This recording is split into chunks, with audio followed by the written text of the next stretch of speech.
Hey guys, it's me, Carrie. This is the video I've been planning to make and kind of dreading making, but I just woke up this morning. Really, it's way too early to be up. It's like 10 to 9 and I usually don't get up this early, but I woke up to pee and I was like, fuck it, just shoot the damn video. We are addressing the elephant in the room, the mark on my face, my new scar. I freaking despise my scar. It makes me so sad. I don't like to look at myself. Looking at myself right now is awful. I'm not dressed. I'm in my pajamas. My hair's not brushed. Whatever. I'm not wearing any makeup, which is typically me anyway. But yeah, this scar is really, it makes me so unhappy. I'm someone who struggled with my looks always. I've never ever thought I was pretty or remotely attractive. I've always felt really ugly and just gross, and I don't know, maybe that's through depression goggles, mental illness goggles, anxiety goggles. You know, people refer to beer goggles. You know, my husband obviously thinks I'm attractive, and I've had friends tell me that I am, which is really sweet, and I trust that they're not lying to me, but I've never felt that way myself. Some of you, really nice people, may be going, what scar? I don't even see it, but it's very obvious. It's this slash right here, and there's a line here too that you probably can't see, but I do, where my incisions were made from my Mohs surgery. If you're new here, or if you haven't been following the saga, I was diagnosed last fall, November, I guess it was, when I went to a dermatologist for a seemingly innocuous, annoying bump that's been on my face for like a couple of years. I just wanted to get it removed, and quelle surprise, you know, Murphy's Law, story of my life, it actually turned out to be a basal cell carcinoma, which is cancer. So on January 6th, I had it removed through a procedure called Mohs surgery, which is performed by someone with plastic surgeon. You know, they've trained a bit in plastic surgery. It's, you know, a little more complicated than removing it from your arm or your leg or your ass cheek, because obviously it's your face and they want to minimize scarring. Not that they don't always, but they're specially trained, you know, to minimize any remnants left behind. And my surgeon, I'm sure, did a really good job. I mean, I have a friend, Abby, who worked for a dermatologist who, from day one, like the minute my stitches came out, the minute my bandage came off actually, and I still had the stitches, was like, oh my gosh, she did a really good job. And I was just like, you know, awesome, that's great to hear. But, you know, of course, I don't feel like, you know, anything but gross and ugly and deformed, and like my face that was never the hottest to begin with is now completely ruined. Now granted, we're not even at the 2-month mark yet since the procedure. It happened on January 6th. Like I said, today is February 14th, Valentine's Day. So it's been a month and 8 days, if you're getting technical, which being me, of course I am. And it has faded somewhat, of course, but it still feels really stiff and uncomfortable. It's not like numb, but it feels like just one big scar, which is what it is, like just this one, almost like a scab, I guess, but one that's not coming off. To this day, this far along, I still can't drink out of a cup or a glass or a mug without feeling discomfort. So I've literally been drinking everything through straws, which, you know, I certainly hope is going to change. I've made a few efforts to, and it just feels really weird. And I'm like, nope, why am I upsetting myself needlessly? Why am I upsetting myself needlessly? I can speak English. So I've made the choice to just continue drinking through straws. And, you know, if I have hot beverages, I wait till they cool enough to drink through a straw, or I add ice or whatever, because I just don't want that reminder that my face is not the same as it used to be. There's also the camp of people, besides the wonderful people who say it's not noticeable, there's the camp of people who say, oh my God, but it makes you such a badass. It means that you had cancer and now you don't, and you're a warrior and you're fierce, and, you know, oh my gosh, tell great stories, you know, make shit up. Tell them you got in a shark attack, you know. And I think that's really cool too. And some people probably would be able to do that and feel okay and, you know, feel proud that they got past something, but I'm not that girl. I mean, if you know me at all, I'm not that girl. I'm the girl who dwells on the negative and can't see past what's wrong. And that, again, is part of my disease. It's just part of my personality. After 46 years on this planet, it's awfully hard to try to change things like that. Not that I'm not trying, because I do try, but it's really, really, really difficult.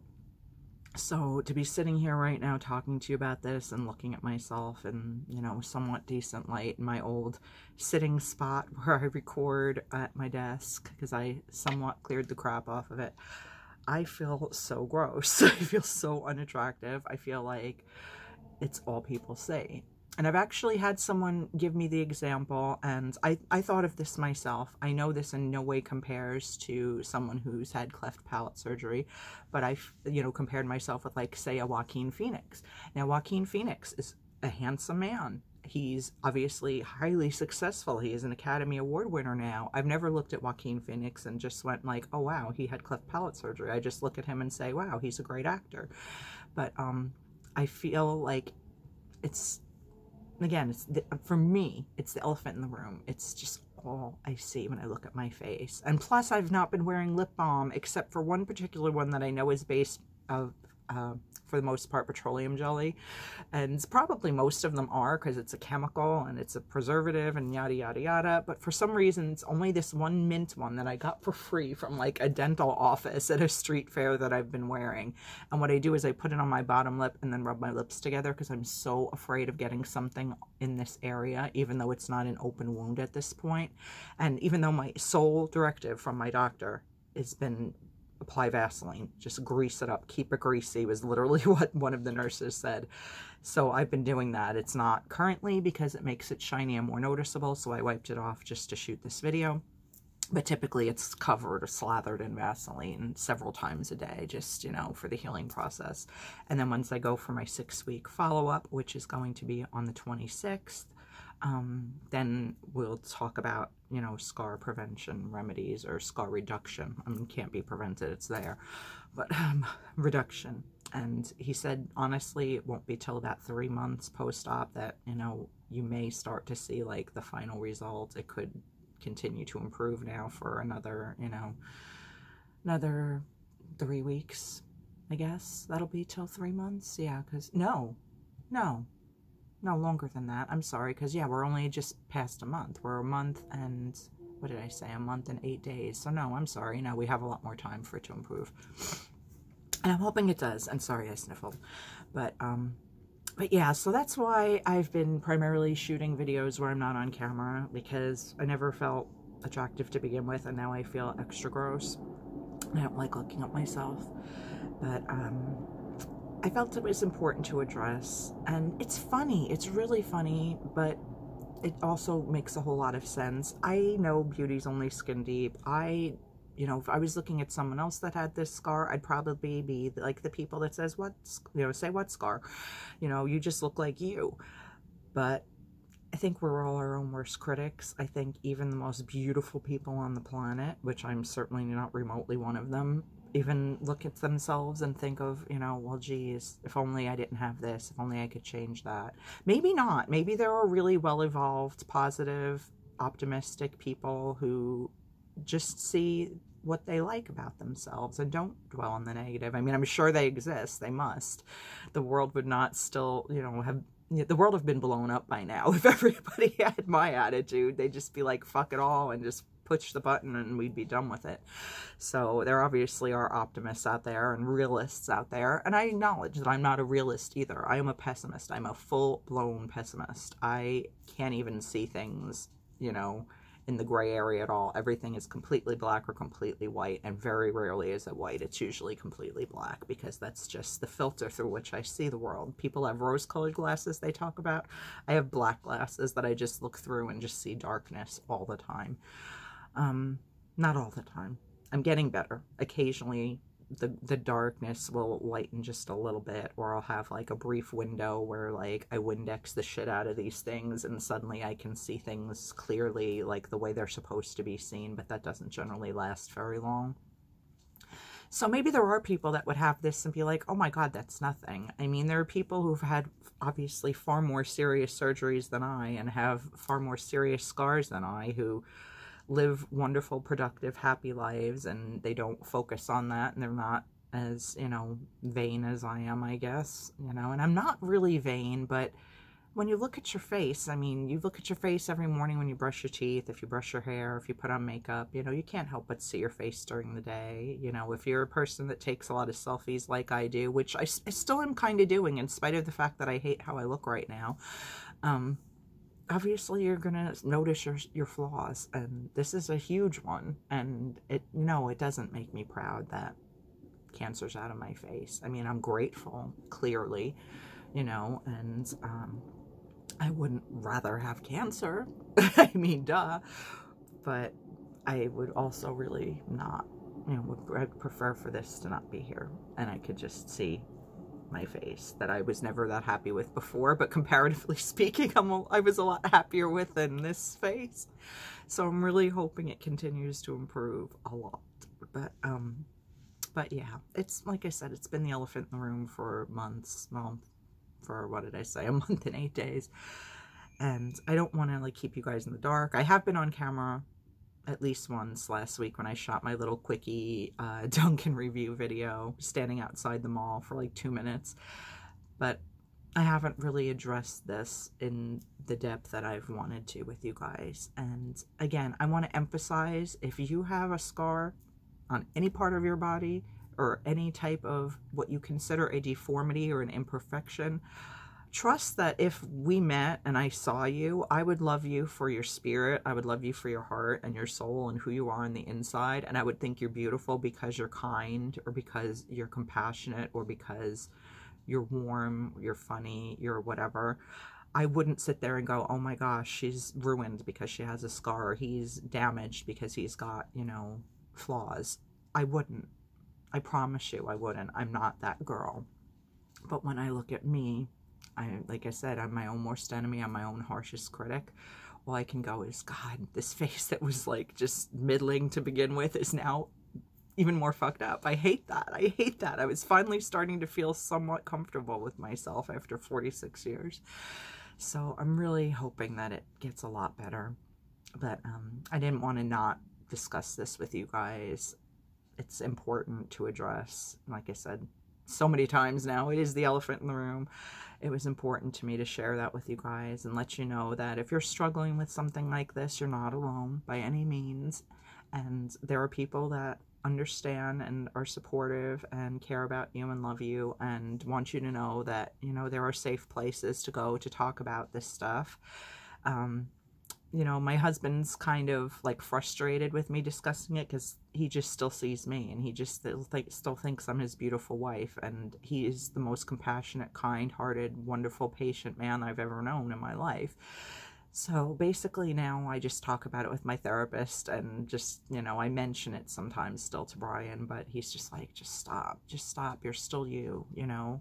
Like, one of his favorite books was the memoir written by Christopher Reeve years ago called Still Me, and certainly what that man went through before his passing was a hell of a lot more serious than this shit.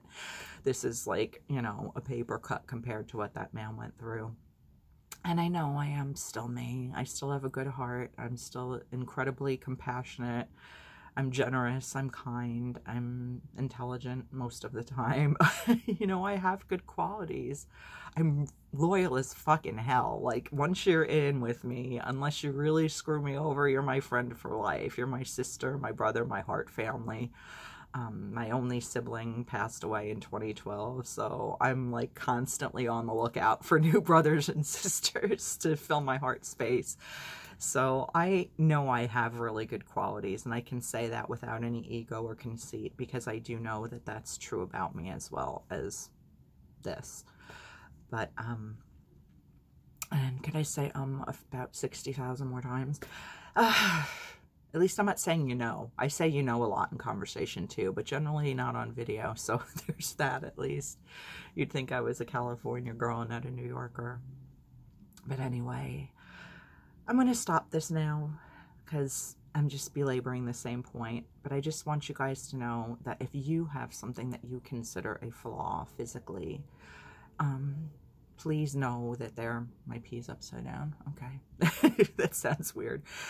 Please know that you're probably seeing it more than anybody else. You're probably focusing on it more than anyone else. Other people, the good people, we know that there are people out there that are assholes, but the good people see you for who you are inside, for your spirit.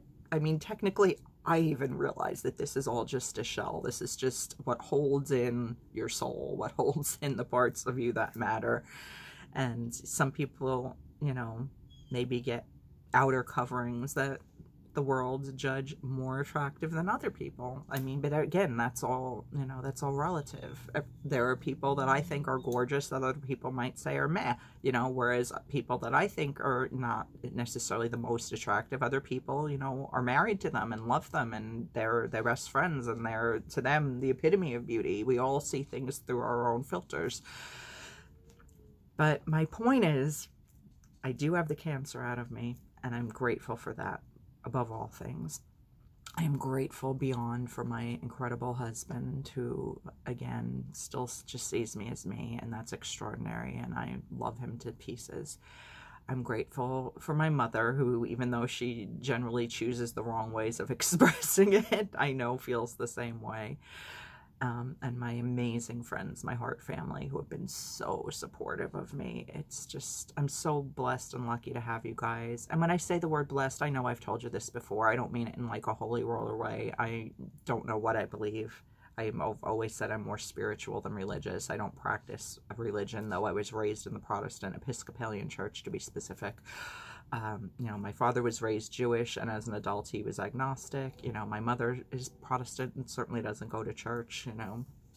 So it's not about religion. I don't mean it in like, oh, holy, the Lord has blessed me way. I just mean blessed in terms of incredibly fortunate and grateful and lucky to have the heart family that I do. And you guys are amazing. A lot of you probably aren't even seeing this because you don't watch my videos, and that sucks, but I understand. You have lives, you got stuff to do. But to those of you who are watching, and I know you're out there, I know there's some really loyal standby friends who watch all of my videos. Bless your hearts, you're amazing, especially because I tend to ramble, clearly. But I love you for being so kind and supportive too. And yeah, we're going to wrap this up because I actually want to shoot one more video today, and my husband has to leave for work at 9:30 and it's 9:06. So he's going to have to come in the room and, you know, get ready and stuff. So I love you guys. Thank you for your patience in watching this. I know the title is going to be negative, but I guess, I don't know, maybe that'll get people's attention to actually watch and listen and understand, and maybe they'll think twice before they pick on somebody for their perceived flaws or imperfections, because we all have them to one degree or another. Nobody's perfect. That's obvious. Even though some people fucking look like they are, and I want to strangle those people. But everybody's got their flaws, and everybody's got their incredible assets too. So think about what yours might be. Not so much the flaws. Think about your assets. Know that you have them. Know that you're a really special, awesome person that's unique in all the world, and that matters a lot.